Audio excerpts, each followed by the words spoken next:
Hey guys, so it's we're into late fall now, and this is my knockout rose. It's a beautiful double pink. I love knockout roses because they're disease resistant. They are so maintenance free. This time of year, when you go in to cut these back, and you can do this in the spring. I prefer to do mine in the fall. I've been doing mine in the fall ever since I've had these, and I work um, down at our church complex, and we've had them for years, and we just go in like I'm going to show you and just hack them back. Um, with a knockout rose, they're hardy to zones 4 through 9. They like well-drained soil, full sun. You're going to fertilize them in the spring with a rose fertilizer. I use rose tone, and I fertilize mine early spring, probably when I start seeing the buds form. Could be April because they'll be blooming in May. And then you can fertilize them once a month. I don't. Usually in June, when I fertilize the rest of my roses, I have climbing roses and a shrub rose. I will fertilize them again so I can get a second flush with, and so I do fertilize this at the time I'm fertilizing the others. But I've never fertilized once a month, and the blooms keep coming. The other thing about this rose, you don't have to deadhead it. It keeps re-blooming. I do go through at least once a month when I start seeing the buds looking tired, and I clean it up so you can see the prettier ones and get the dead ones off, but it's not necessary for them to bloom. And this rose just keeps blooming. In September, after the heat kind of cooled off, it really took a second flush of blooms, and it was just as if it was springtime. And we've had hard frosts since then. But I'm going to cut this back. The other thing, you don't have to worry about cutting this at a bud node. None of that. You just cut this straight back. Not like my climbing roses, which I'm very particular. I just pruned those back a little bit just so I could get into the borders of the gardens without getting cut. And I will not touch them until spring to do their hard and more particular prune. But with these knockout roses, if you don't have one, get them. This is an old variety, and like I said, I've had it for several years. But now that I was just reading, they have a petite form. This one gets 3 to 6 feet tall, 3 to 4 feet wide, and you can control the size by cutting them back in the fall or spring, 12 inches to 18 inches. I'm cutting this back to 18 inches. And this stays about 4 feet tall, which is where this is. And I like it that for a small garden. If you have a better space, just let it grow wild. But the more you prune them, the better they're going to be, because when we're done cutting the majority of this off, we'll look for any kind of spindly limbs, dead wood, crossing wood, like you would do for any of your roses. So let's get this done. This is a very prickly rose. These are leather gloves. I recommend highly that you wear prickly leather gloves so you don't get those thorns in you. And I get them anyway. And with this rose, I'm using my loppers to get in here because I'm going to get a little aggressive with it. It'll look aggressive. Oh, wait, here's my new measuring tape my husband gave me as a present. And I'm going 18 inches. So right about where that dead limb is, I'm going to just go ahead and cut that off while we're cutting. And I'm going to cut this back. And this is how easy. Can you see that this is dead?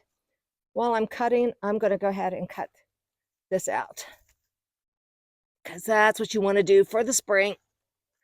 There we go. You're just going in lop, lop, lop. I'm lopping, Reg. Just like my haircut the other day. And don't you love it? So you cannot, I tell you, you can't go wrong. Well, I know this rose has been here for years. Years, Reg. And you've seen me knock out the knockout rose more than once. Another dead branch. And there's one back there too. Okay. Oh, right here. Right here. It's so easy once you start cleaning this off to get in here. Let's get this cut back here. I'm going to go down a little lower on this one. As I said, you can't go back wrong with these. I'm going to step in front of you, Reg. And yeah, that one. That one right here. Yeah.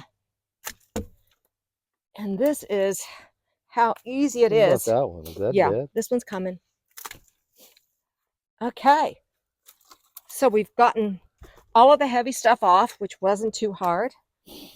And none of this goes in my compost pile. We have a huge hole. I've mentioned that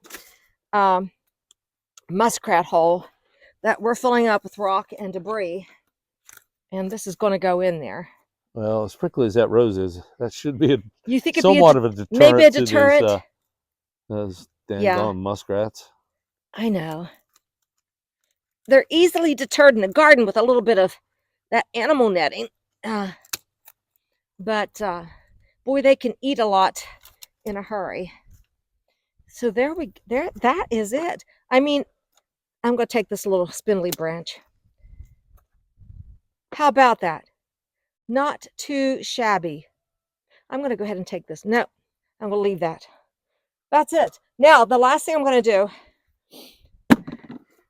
again, I should always say we should time this when it comes to these knockout roses, because it doesn't take much time at all. Now, the last thing you want to do is with your rake, and right just behind you. There we go. Yeah, you want to rake up any leaves that have fallen, but clean up around it. I've gone ahead and weeded some. There weren't a lot of weeds. And then I'm going to throw some compost on this to protect it through the winter, which I have right here. Any of these leaves around the base. We did have Japanese beetles this year were tough on this plant, but even after they came in and ate some of the leaves, it didn't hurt the plant. I didn't spray the plant. I let the beetles have their way. It flushed back and it continued to bloom. So again, I cannot tell you how easy this knockout rose is to have in your gardens. So I think We're in a tight spot back here. we're in a tight spot, but if I'm getting a good shot or not. I can't really tell. You're fine. And the last thing I'm going to do is give it a little compost around here. And I also have some mulch for some winter protection. This is my compost, which, oh, I just love.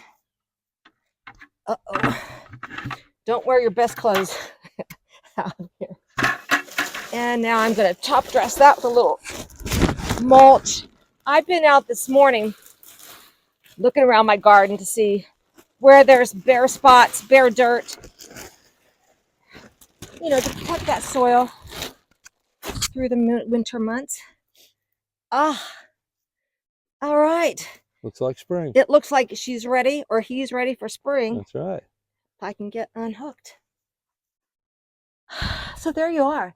That is my knockout rose, ready for winter, lickety split. And I'm going to say we just knocked out the knockout rose red. Anyhow, I won't water this. It's going to rain probably in about 3 days, and it's going to be fine. So thanks for watching Gardening on the West Fork. We'll see you the next time. Bye.